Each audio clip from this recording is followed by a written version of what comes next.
Abrimos, señoras y señores, la mesa de En Perspectiva en este miércoles, 18 de abril de 2018. Estamos con Teresa Herrera. Buen día. Buen día, Emiliano. Buen día, compañeros. Buen día de audiencia. Ligia Almitrán, ¿cómo te va? Buenos días, ¿cómo están? Vuelve. Cada tanto vuelve. Eso quiere decir que no le resultó demasiado duro esto.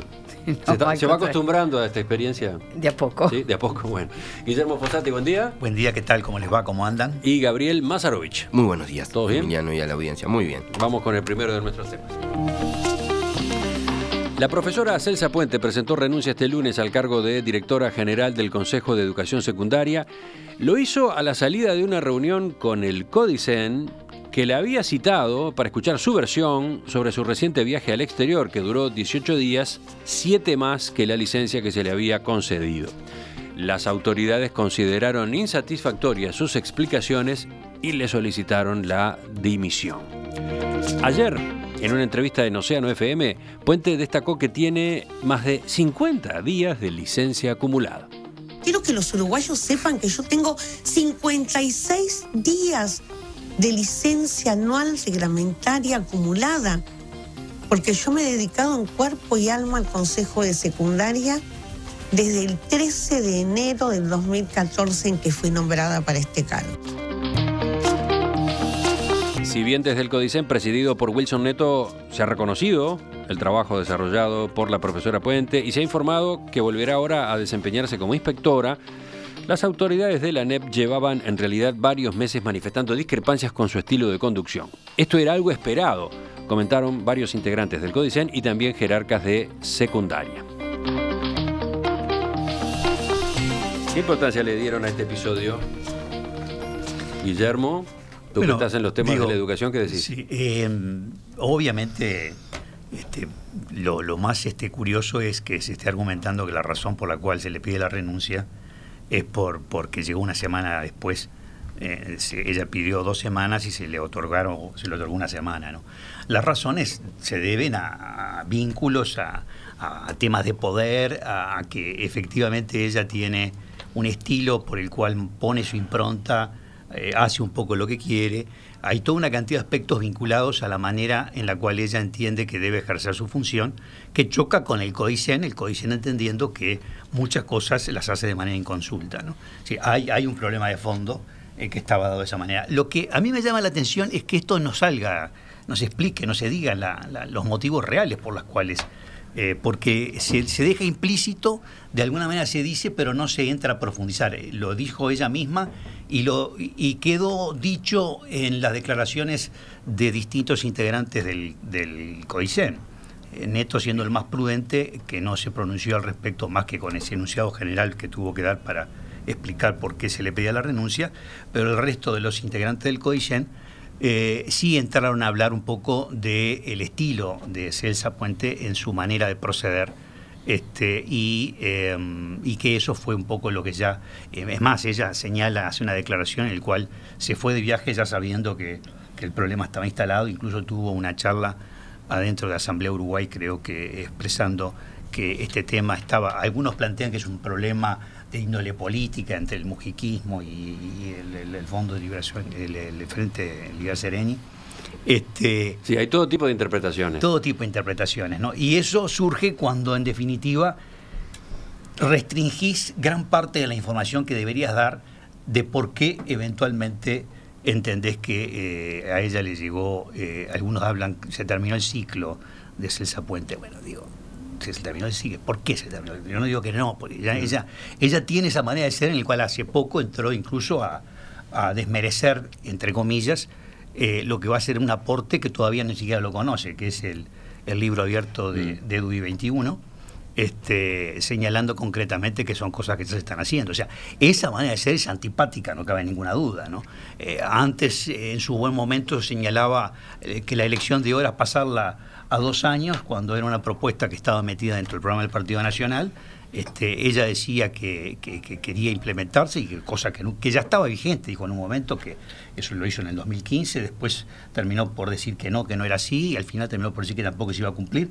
O sea, siempre tuvo esas situaciones de persona con la cual podías entrar en roce. Más allá de eso, solidez en su capacidad como para poder cumplir su función, por lo cual a uno le interesaría conocer más en detalle cuáles son las diferencias que se fueron instalando. Porque si es una lógica de un exceso de centralismo, por ejemplo, Robert Silva, a quien tengo gran estima y es amigo, él señalaba concretamente que ella actuaba de manera muy inconsulta y no pedía la información, que no remitía y pedía al CODICEN lo que debía hacer. Entendía que secundaria podía actuar de manera autónoma con prescindencia del CODICEN. Bueno, después de esta intervención de Guillermo, veamos otra.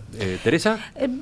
A mí en realidad me preocupa la lógica de todo esto, ¿no? Es decir, como señalaba Guillermo, si ella renuncia, no sabemos las causas de fondo, las podemos imaginar, algo ella ha dicho, pero a mí me gustaría como ir un poquito, mirarlo desde otro lente. A ver, tenemos un sistema educativo, que alguien lo ha dicho, no lo estoy inventando yo, que está en el siglo XIX, enseñando cosas del siglo XIX para gente que va a estar en el siglo XXI, ¿no? Sabemos, por ejemplo, que el 60 y pico de los gurises que hoy en día están estudiando van a trabajar en trabajos que hoy no existen. Entonces, yo siento que todo el sistema educativo está como empantanado en una lucha de poderes de tipo corporativo, en el cual los gremios tiran para un lado, el CODICEN tira para el otro. Y a mí me parece que esta señora fue, a quien yo conozco muy poco, pero que, bueno, como decía recién Guillermo, me parece que era solvente para su tarea, me parece que era ejecutiva, no sé hasta qué punto, pero... Y además se supone que los consejos tienen autonomía también, ¿no? Entonces, un poco el reproche de que ella hacía cosas y después comunicaba, bueno, entonces tienen algún problema ahí en tanto como se leen las autonomías de cada uno de los consejos. Sí, ese puede ser uno de los temas que esté de por medio, ¿no? Claro. Ayer en la entrevista en Océano reconoció que venía teniendo discrepancias con el CODICEN, pero agregó que a su entender las discrepancias son saludables, son posibilidades de construcción. Destacó que durante su gestión cuidó la autonomía que le otorga la Ley de Educación al Consejo de Educación Secundaria. Defiendo que el Consejo Desconcentrado tiene potestades y que esas potestades las debe ejercer. Es un acto de responsabilidad. Admitió de todos modos que existen estilos diferentes en la conducción. A mí me parece que, y con esto cierro, me parece que toda la conflictividad que tiene el tema educativo en Uruguay, cada tanto necesita, digamos, hacer como una especie de chivo expiatorio y bueno, sacar a alguien. Claro, es una lástima que no hayan entrado a hacer más en detalle, porque si hay problemas, diferencias de visión, claro, entre ella y Neto. Bueno, está bueno, es fermental que lo puedan presentar. Claro. Sobre todo como yo decía, está en juego, digamos, cómo estamos formando las nuevas generaciones, ¿no? Entonces, y cuando todos somos críticos de cómo se está trabajando el tema de la educación. Entonces, me parece que en realidad esto de poner paños tibios y decir, bueno, salvando las distancias, me hace acordar a lo del directorio de ACE, y que bueno, que lo terminan echando por un sueldo de una secretaria, ¿no? Cuando todos sabemos perfectamente que ese no fue el problema de fondo. Entonces, salvando las distancias, no estoy diciendo acá que haya habido problemas ni de corrupción ni de cosas que se le parezca, pero salvando las distancias me parece que es lo mismo. Es decir, y en un mundo como el de hoy, hipercomunicado, donde están las redes, donde todo el mundo se entera de todo, es como... No sé, me parece que tendría que haber más transparencia en ese sentido en torno a por qué se toman las decisiones. Sí, ¿no? Sobre todo porque es una decisión tomada por unanimidad, ¿no? Estamos hablando los cinco. En esta resolución de pedirle la renuncia estuvieron de acuerdo los 3 consejeros políticos, entre comillas, de la ANEP y también los 2 que fueron electos por los docentes, ¿no? Exacto. Claro, ella con los gremios ha tenido muchos enfrentamientos, eso es público y notorio, ¿no? Sí, pero llama la atención eso, ¿no? Porque se ha tratado en alguna de las lecturas de decir, bueno, acá había un enfrentamiento entre Celsa Puente y Wilson Neto. Claro. Es como que quedó muy insuficiente que salgan diciendo que es porque llegó una semana después. Sí. Merecían, tendrían que haber, la verdad, francamente, cuando los 5 se pronuncian a favor de la renuncia de ella, uno merece saber un poco más. Sí. Está claro que lo que invocan es correcto. Fue convocada en el marco de su ausencia del país, más allá del periodo autorizado por este Consejo, que iba del 26 de marzo al 6 de abril. O sea, ella estuvo en el exterior más tiempo que el que se le había autorizado como licencia. Después viene todo un debate a propósito de cómo se gestionó esa licencia y cuánto demoraron en contestarle, y si ella ya había sacado los pasajes y después podía arreglarlo. Pero es un hecho que ella estuvo fuera del país más allá de la licencia autorizada. Ahora, un hecho como ese por sí solo amerita una resolución por unanimidad del CODICEN pidiéndole la renuncia. Está claro que hay más cosas y esas cosas no están dichas en esta resolución, ¿no? De todas formas, ¿Ligia? Sí, coincido con lo que están planteando, que eso es el emergente de una situación mucho más de fondo. No amerita, como tú señalabas, Emiliano, que eso lleve a que por unanimidad se decida que ya no es una persona que pueda seguir ocupando ese puesto, más allá de renuncias y de otros aspectos formales. Pero lo que me llama la atención es que, sabiendo de la personalidad de esta docente, que siempre ha sido una personalidad muy fuerte, más allá del cargo que haya estado ocupando ahora, se sabe de su trayectoria, se haya supuesto, cuando se la ha nombrado para el cargo, que iba a trabajar en este equipo que ha nombrado, por ejemplo, Neto, de formar equipos, que acá lo que importan son los perfiles y no las personalidades, que hay que tener estrategias comunes, etcétera. Me parece que bueno, que las personalidades son importantes, pero también cuál es la estrategia común de la educación, para qué se está trabajando, qué es lo que yo creo que todavía no está claramente definido. ¿Qué vamos a hacer? ¿UTUS para todo el país en desmedro de secundaria? ¿Qué es lo que se sigue pretendiendo? Porque esas son las cuestiones de fondo. No sé, Teresa, si es la educación del siglo XIX o la del siglo XXI. La cuestión es que no está funcionando y han pasado demasiados años y no se han puesto de acuerdo. Y acá lo que está en juego es nada menos que la construcción y el desarrollo de los individuos que son los que van a estar siendo, bueno, los habitantes de nuestro país, que en el desarrollo de nuestro país. Eso es lo que está en juego. Entonces hay dos visiones tan distintas que yo creo que es uno de los asuntos de fondo que han llevado a esta situación. Y no se quiere explicitar. La pregunta es, ¿por qué no se quiere explicitar? Ya que se habla en estos momentos tanto de la transparencia, tú has nombrado las redes, inmediatamente de la salida se empieza a tuitear, pero no se explica. No sabemos, estamos especulando, entonces tomamos que se llevaba mal con los gremios, tomamos o que no hubo comunicación, que no hubo una comunicación fluida con el CODICEN, lo de la licencia, etcétera.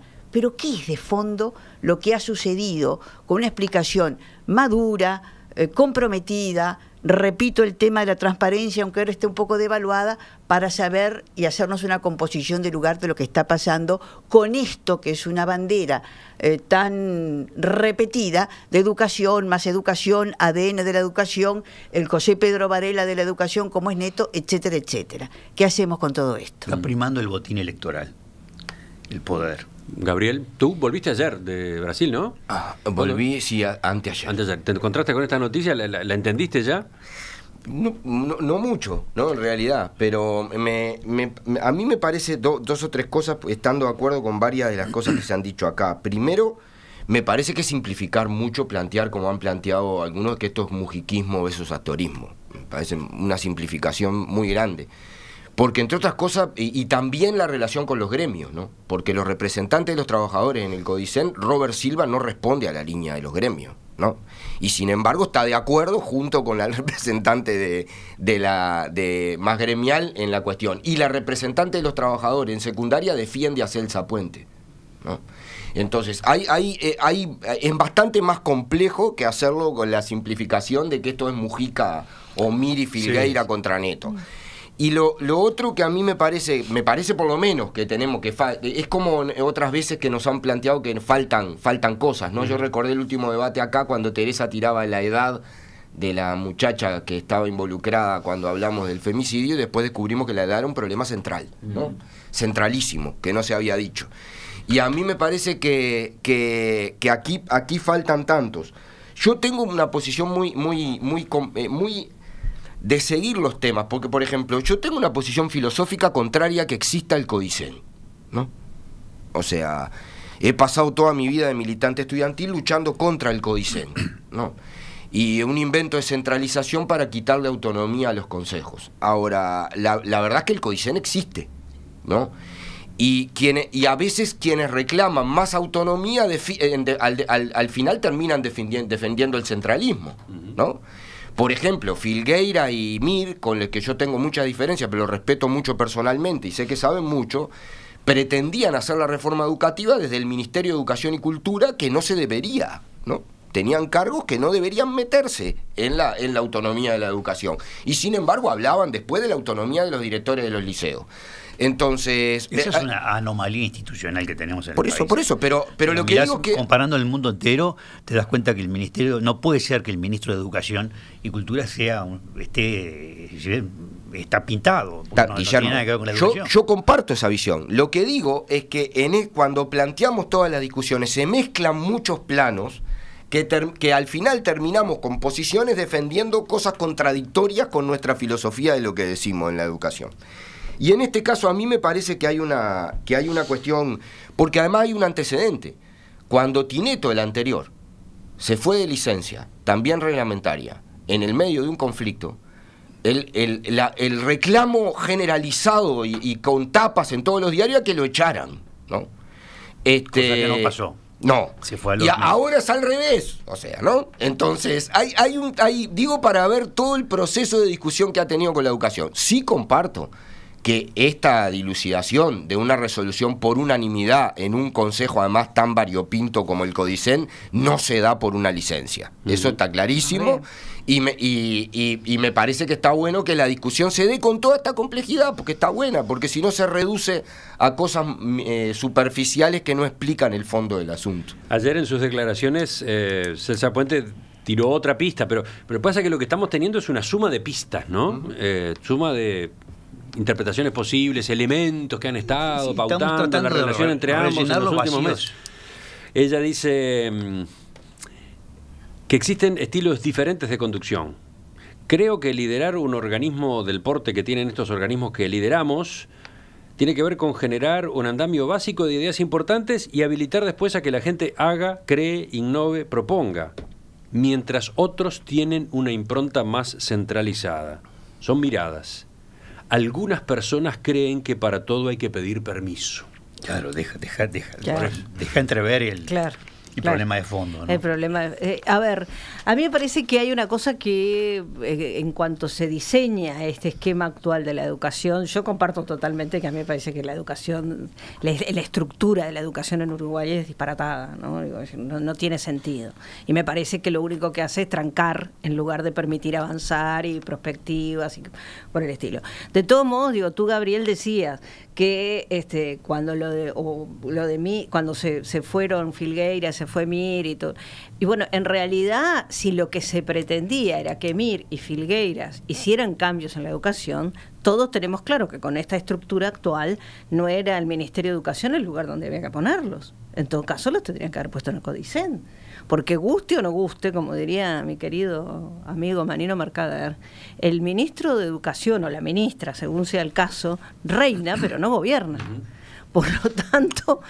algo a corregir. Entonces, es algo a corregir. Y, a ver, y en realidad, al final, esto termina siendo un lugar donde está tan dividido y hay tan... Es decir, lo que uno no ve es un proyecto de educación unificado que uno diga, bueno, puedo estar de acuerdo o en desacuerdo. Lo que uno ve son, como pasan muchas cosas en la política pública de Uruguay actualmente, el tema de espasmos, ¿no? Es decir, todo depende del funcionario de turno, todo depende de quien esté, todo depende de cómo vaya la cosa. Es decir, uno no ve un proyecto claro de hacia dónde va la educación. Y creo que ese es el principal problema. El principal problema, insisto, y perdonen que sea reiterativa, pero más de la mitad de los gurises que están hoy estudiando van a trabajar en empleos que hoy no existen.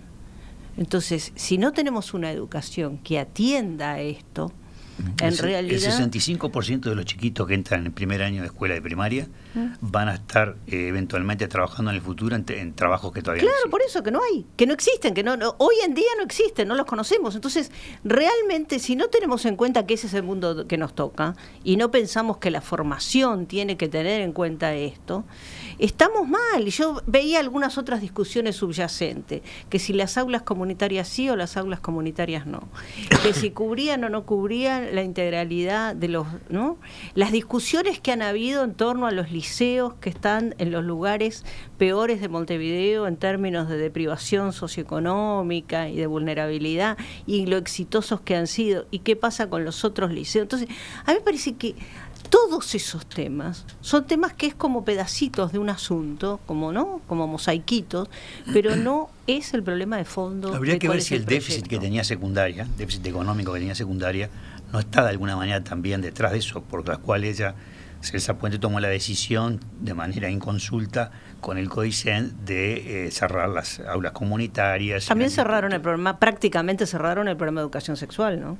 Que es otra barbaridad. Pero justamente a eso alude Guillermo, son medidas que estaba tomando este año el Consejo de Secundaria, presidido por Celsa Puente, porque venía con un déficit del año anterior. Tenía que arreglar los números con respecto al año anterior y el presupuesto. Sí, ¿no? pero también hay cuestiones, yo en este terreno de la interpretación de acuerdo a la información fragmentaria que estamos teniendo, que están poniendo o está denotando, está poniendo de manifiesto profundas contradicciones que sigue habiendo, no solamente en el ámbito de la educación, sino en otros ámbitos de la actividad pública. Profundas contradicciones en la conducción, en este caso, de la educación.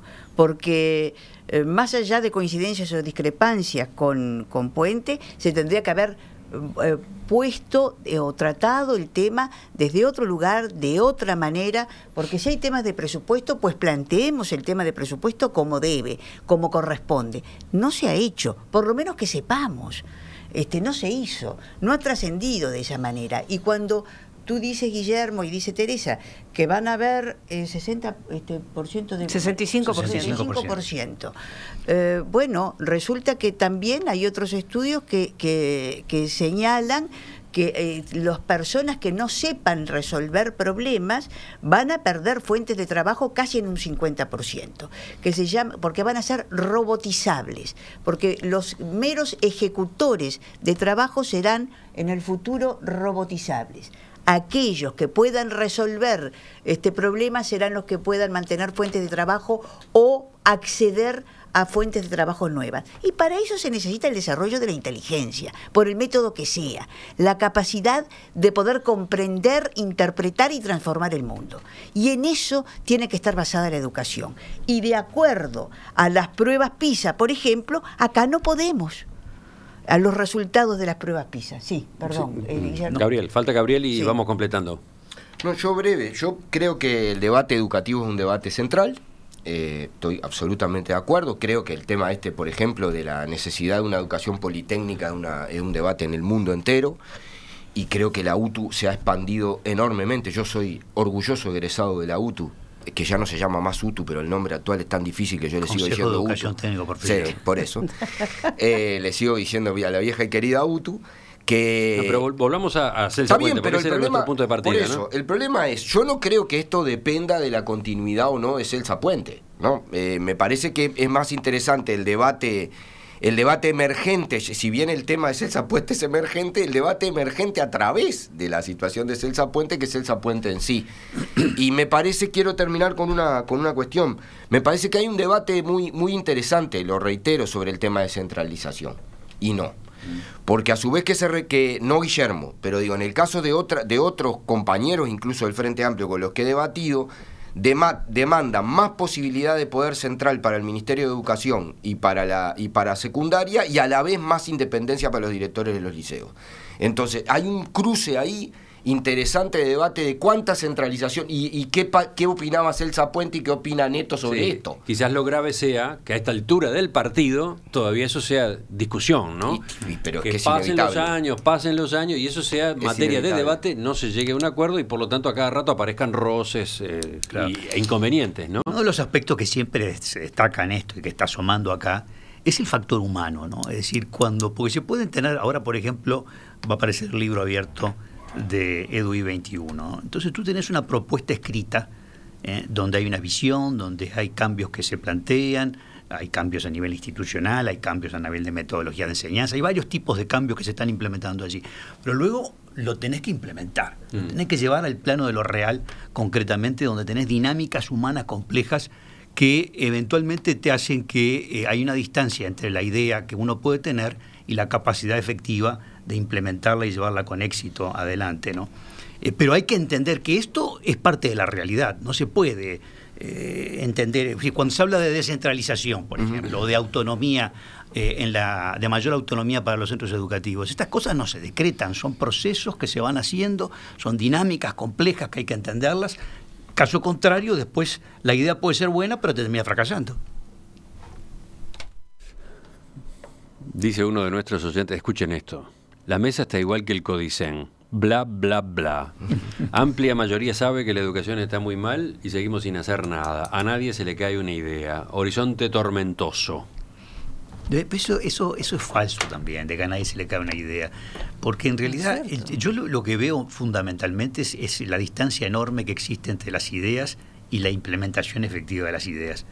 Porque tú te encontrás que tú metés acá a técnicos provenientes de distintos partidos políticos a conversar, y tú decís, pero ¿cómo puede ser que exista tanta convergencia en temas importantes? No quiere decir que no haya diferencias, pero convergencia tan importante en una cantidad de cosas, y después se falla, ¿sí? Que no hay voluntad política, digo, ese es el gran tema allí. 9:42.